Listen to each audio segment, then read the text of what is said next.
Analyse fondamentale de la société Pujula. Aujourd'hui, on va analyser Pujula, essayer de voir si c'est une société qui est sous-évaluée, voir si c'est une bonne opportunité pour un investisseur value, voir s'il y a des bonnes probabilités de se faire un gros gain sur cette action. C'est parti. Alors, je vais commencer comme d'habitude par te présenter assez brièvement la société, car j'imagine que la majorité des gens ne la connaissent pas. Donc, Pujula exerce sur deux activités principalement. La première principale, c'est les conduits de cheminée. Donc, que ce soit pour des particuliers, comme tu peux le voir ici, des conduits de cheminée pour poêle à granulés, etc. Ou même aussi pour des professionnels, des conduits qui vont être utilisés pour des chaufferie, des usines, voilà, donc des activités professionnelles, tout simplement.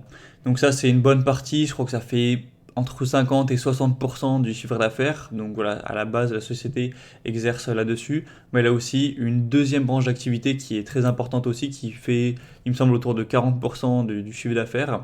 C'est le bois de chauffage, les granulés, comme tu peux le voir ici, à travers notamment la marque Crépito. Ils ont d'autres marques, mais c'est quand même une des marques principales. Donc voilà, tout simplement, ça ressemble pas mal à l'activité de Moulin Vest que je t'avais présenté il y a quelques temps. Donc tu dois te dire, oh, c'est saoulant d'avoir deux analyses d'une société dans le bois d'affilée, mais là c'est vraiment parce qu'en gros le rapport annuel, les résultats annuels de Pujula sont sortis il y a moins d'un mois, donc voilà, j'en profite pour faire la vidéo maintenant, peu de temps après les résultats, plutôt que dans 3 mois, mais t'inquiète pas, je ferai aussi bien sûr des analyses sur des sociétés qui ne sont pas dans le bois. Il faut savoir aussi que la société est dans le fonds de William Higgins, comme tu peux le voir ici. Donc voilà, c'est déjà un petit indice que la société peut être assez intéressante en termes de sous-valorisation. En tout cas, c'est probablement qu'elle n'est pas survalorisée. Après, on va analyser ça en détail. Et la société n'est pas du tout dans une bonne passe actuellement. J'ai mis le graphique du cours depuis les 5 dernières années. On voit que par rapport au plus haut que je vais choper là, donc on était à quand même 33 euros l'action. Là, on est tombé à 10 euros l'action, donc une baisse de presque 70%.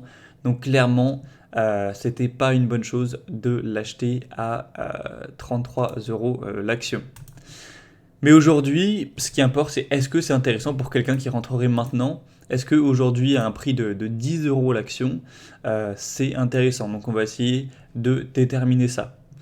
Pour ça, je suis allé simplement sur le site de Pujula. On a le rapport annuel, comme je l'ai dit, qui est sorti assez récemment, donc c'était fin juin 2024, donc voilà, il y a moins d'un mois, le 28 juin. Donc j'ai téléchargé le rapport financier. Et bon, je vais te passer un petit peu tous les détails par rapport au groupe, en termes voilà, des employés, de l'investissement humain, social, etc. C'est pas qu'on s'en fiche, mais bon, c'est pas le plus important. Je vais surtout te parler des chiffres aujourd'hui. Après, si tu veux vraiment peut-être investir sur la société et la connaître plus en détail, je t'inviterai à aller voir ça toi-même. Mais voilà, ça va prendre trop de temps si je te mets à lire 50 pages sur tout ce qui est pilier social, etc. Donc ce qui va nous intéresser, c'est deux choses. C'est premièrement les résultats que je vais te montrer juste après, et aussi forcément le bilan à la clôture fin mars 2024. Donc on va devoir bientôt y arriver. Voilà, là on a le résultat financier, compte de résultats et état de la situation financière consolidé. Donc en gros consolidé parce que c'est tout le groupe, comme je te le dis, il n'y a pas que la société Pujula en tant que telle qui fait les conduits de cheminée, c'est un groupe avec d'autres de filiales où il y en avait pas mal, on les a vus passer avant.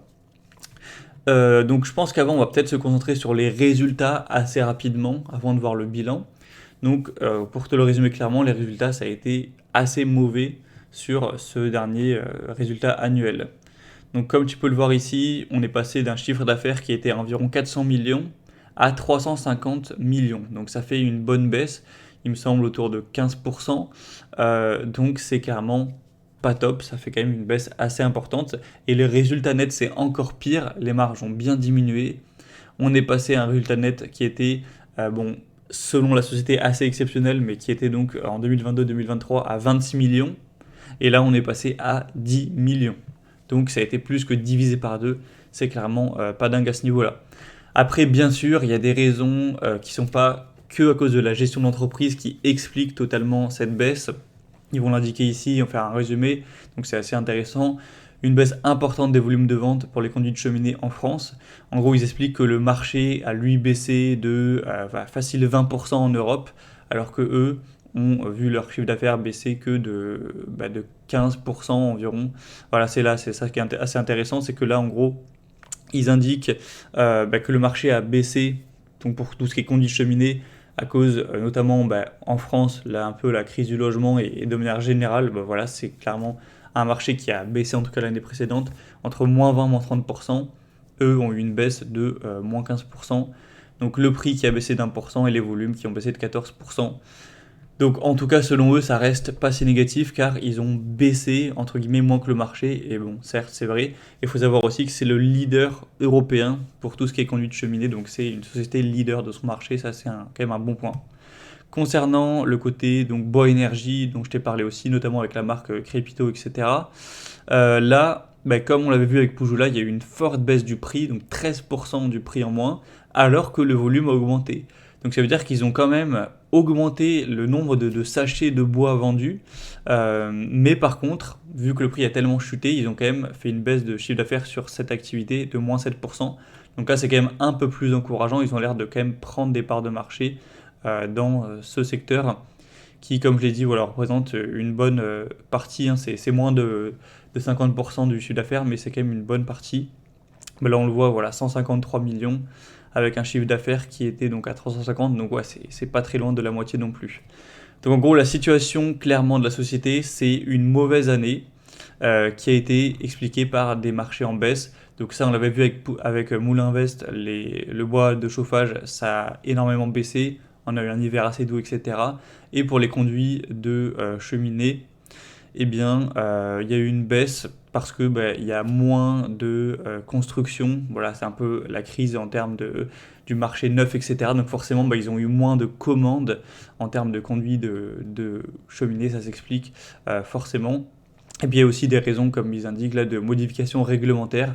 Avant, j'imagine qu'ils avaient un certain soutien avec la prime Rénov apparemment, qui est beaucoup moins présente, ou peut-être que ça a été tout simplement enlevé. Donc voilà, un marché qui est un peu en crise. Donc ça explique pourquoi la société a beaucoup baissé. Donc pour les investisseurs qui étaient là depuis plus longtemps, c'est dommage. Voilà, on a tous perdu de l'argent pour ceux qui étaient investis. Maintenant, ce qui est intéressant, c'est de savoir si aujourd'hui c'est un bon point d'entrée. Donc là, je t'affiche directement. La société, elle a une capitalisation à 80 millions. 81 millions. Donc ça veut dire que si aujourd'hui tu achètes une action qui fait que la société vaut 81 millions.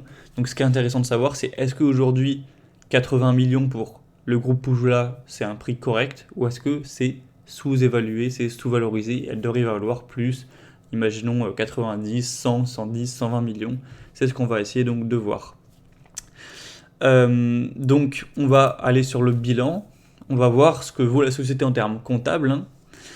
On a au niveau des actifs, un total d'actifs avec les amortissements et dépréciations qui ont été comptabilisés à 312 millions, donc pour le groupe, hein, avec les filiales, etc.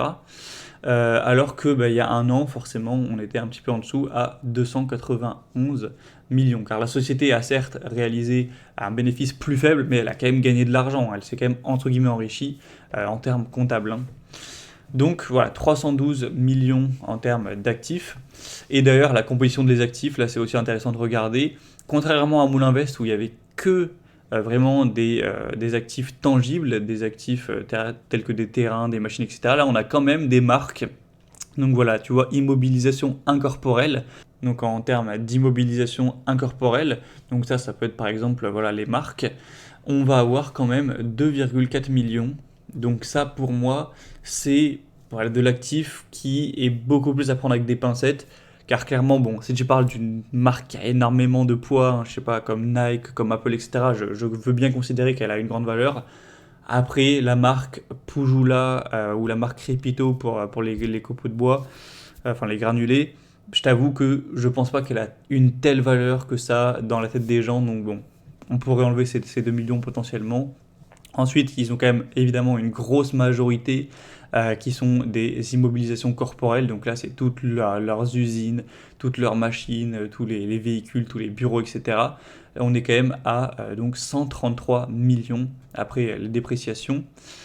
Et en termes de cash, donc de disponibilité, c'est pas énorme. On est à 7 millions. Donc, tu vois que contrairement à Moulinvest, où on avait, je ne sais plus exactement, mais je crois qu'on avait facile 75% de la valeur de la société qui était en cash, là, c'est beaucoup plus faible, on n'est qu'à même pas 10%. Donc voilà, c'est un peu moins intéressant à ce niveau-là. Donc, comme on le voit, le total des actifs, comme je l'ai dit, 312 millions. Maintenant, quand on va aller voir les dettes, et donc au niveau des dettes, on est à 167 millions tout de même, donc ce qui nous fait obtenir des capitaux propres qui seront à 131 millions.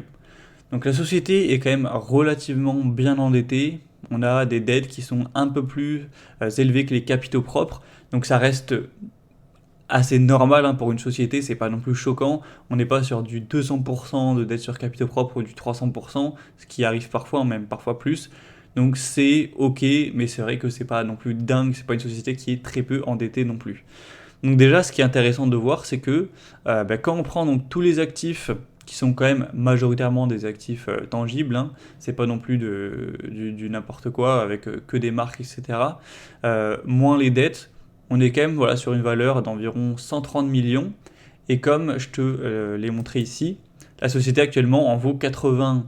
Donc on a quand même une différence de 50 millions entre la valeur actuelle de la société et sa valeur plus comptable en termes voilà, d'actifs nets sur ses capitaux propres.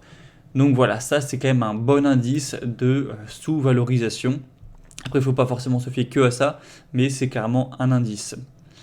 On va se concentrer un petit peu sur les ratios actuellement. Donc comme je te l'ai montré, la société s'est cassée la gueule en termes de bénéfices, hein, ça a bien chuté. Donc on va voir si les ratios sont mauvais ou pas. Donc là, ça a été actualisé, hein, c'est vraiment avec les bénéfices actuels. On a quand même un PER, même avec cette forte baisse des bénéfices. Je le précise parce qu'en général, quand on a une forte baisse des bénéfices, forcément le PER gonfle parce que souvent le cours ne va pas baisser autant que ce qu'a baissé le bénéfice, surtout pour une société cyclique. Donc on passe souvent d'une société qui a par exemple un PER de 10 à 22. Mais là, en prenant le bénéfice actualisé qu'il y a eu, donc qui était d'environ 10 millions, vu que la société en vaut 80, bien on a un PER effectivement de 8 pour les 12 derniers mois.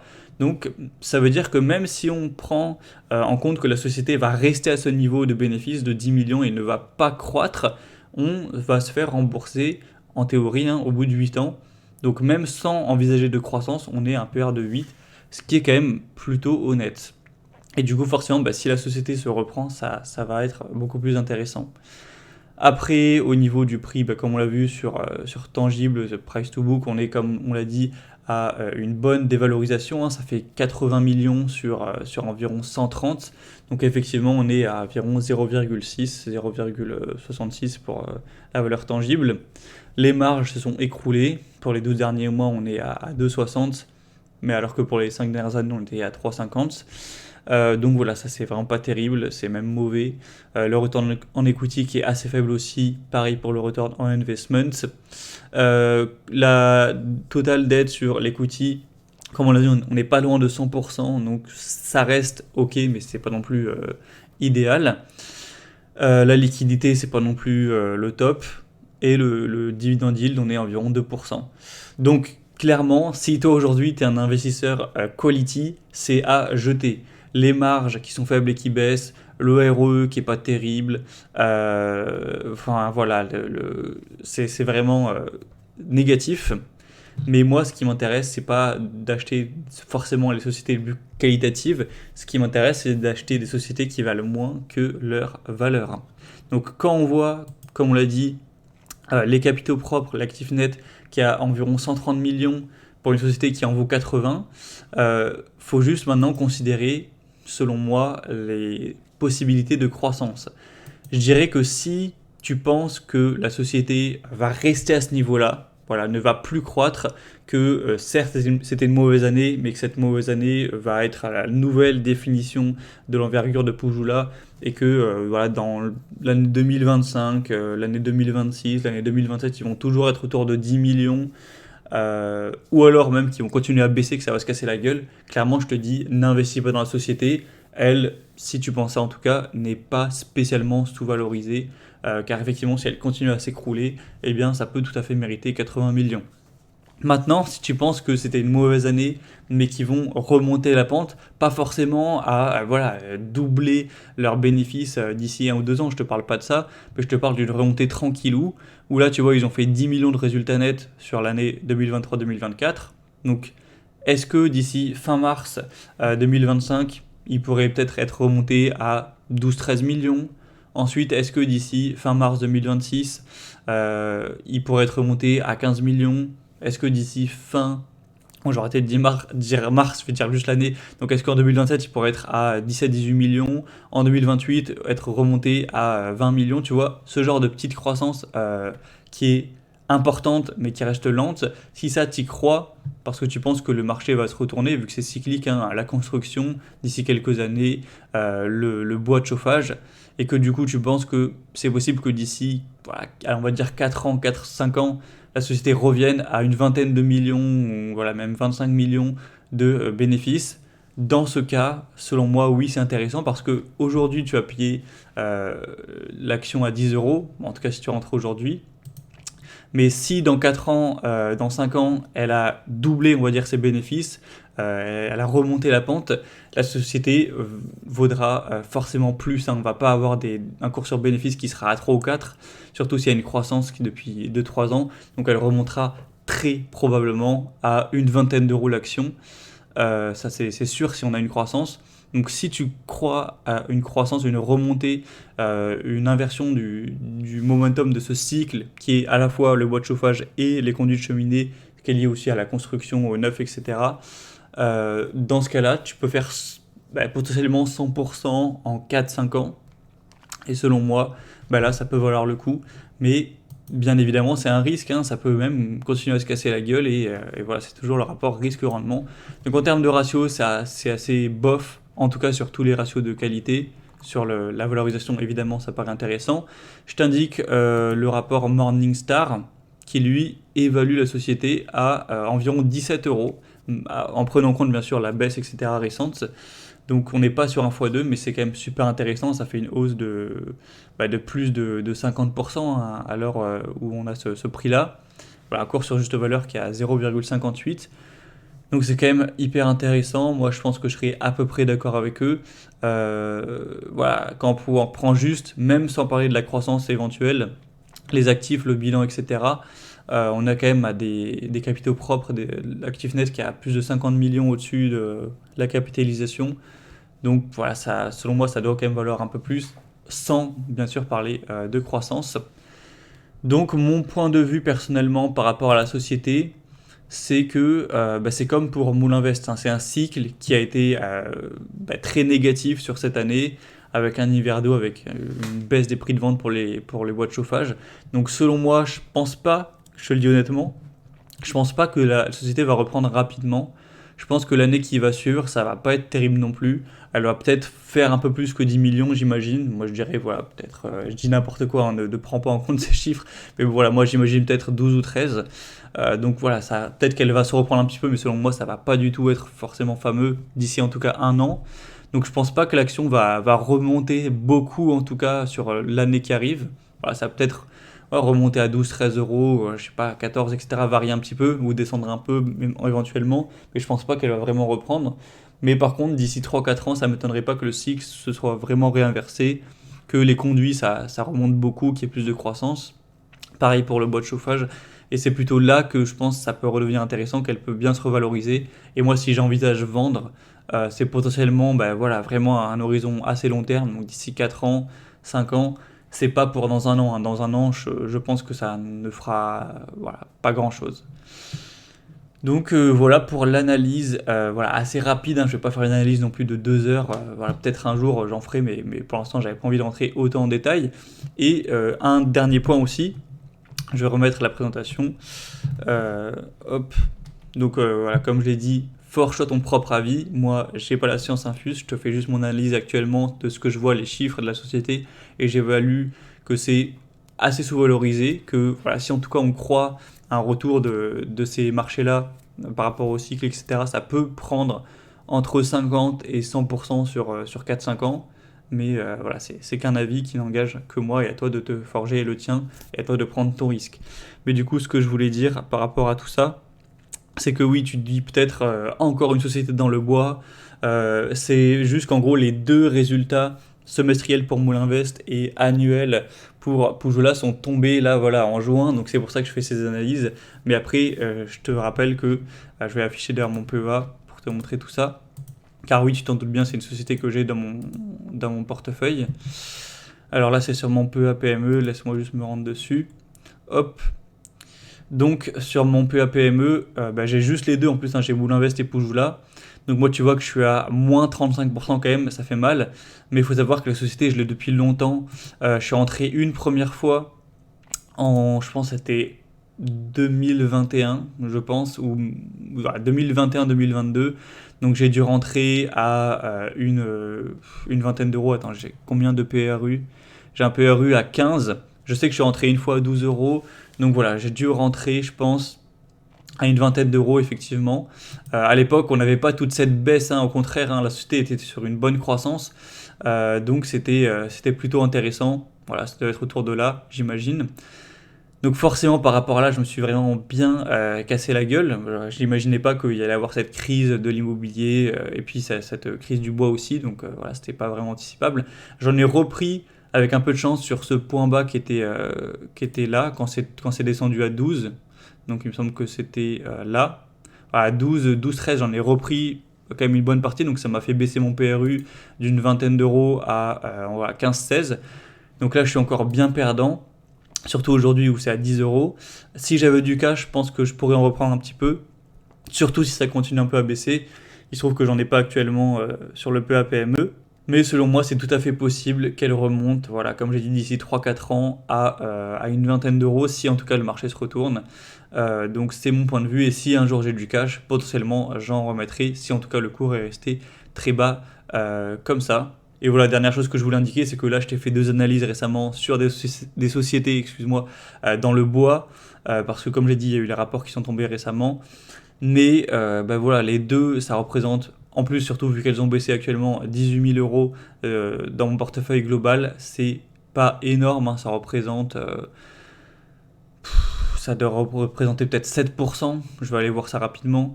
Donc Moulinvest, on est à même pas 3%, et Poujoula, sachant que j'ai pas actualisé, on était à 4%. Donc voilà, tu vois, les deux, ça représente environ 7% de tout mon portefeuille en bourse.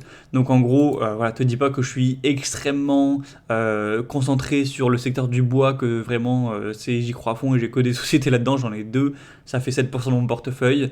J'y crois à hauteur de 7%, dans le sens où voilà, si ça se développe bien, ça reprend bien, et que le secteur du bois double d'ici 5 ans, et que j'ai fait 100% sur mes 7% à moi, voilà, je serais content, même si ça va pas être non plus un gain complètement fou. Et si ça continue à se casser la gueule et que ça fait rien, et d'ici 5 ans ça va pas monter, et ben tu vois, c'est que 7% de mon patrimoine boursier, donc en fait c'est un risque que je suis prêt à prendre pour 7%. Et j'aurais jamais mis bien évidemment 50% de mon patrimoine boursier que sur ça, tu vois. C'est toujours l'allocation de risque. Donc je pense qu'on en a fini pour cette analyse. Donc forge ton propre avis. Selon moi, c'est quand même, je dirais, un petit peu moins intéressant que Moulinvest, parce que Moulinvest, on a tellement de cash, on a vraiment, on est presque pas très loin d'avoir toute la capitalisation juste en cash, donc selon moi, c'était encore plus sous-valorisé. Là, ça l'est. Je dirais que c'est un peu mieux en termes de business car c'est plus diversifié. On a deux activités qui sont quand même pas totalement corrélées. C'est un leader européen qui est diversifié sur plus de pays, etc. Donc je dirais que c'est un peu mieux en termes résultats business. Mais quand on prend juste le bilan et les actifs et la valeur comptable, c'est quand même un petit peu moins intéressant. Mais voilà, je pense que les deux sont quand même bien sous-valorisés. Donc voilà, je le répète encore une fois, mais forge-toi ton propre avis. C'était juste une présentation que je te fais. Et t'inquiète pas, la prochaine analyse de société, ce sera pas dans le bois, ce sera dans des secteurs qui n'ont rien à voir. J'en ferai en fonction des rapports qui arrivent, hein, des rapports trimestriels, des résultats des sociétés. Tout simplement, on en a pas mal qui vont arriver fin juillet et début août, donc ça devrait être pas mal pour cet été. Avant de te laisser, si tu veux ma formation gratuite par email pour construire un portefeuille qui bat le marché, clique sur le premier lien en description. C'est totalement gratuit, tu as juste à rentrer ton email. Et moi, je te dis à très vite.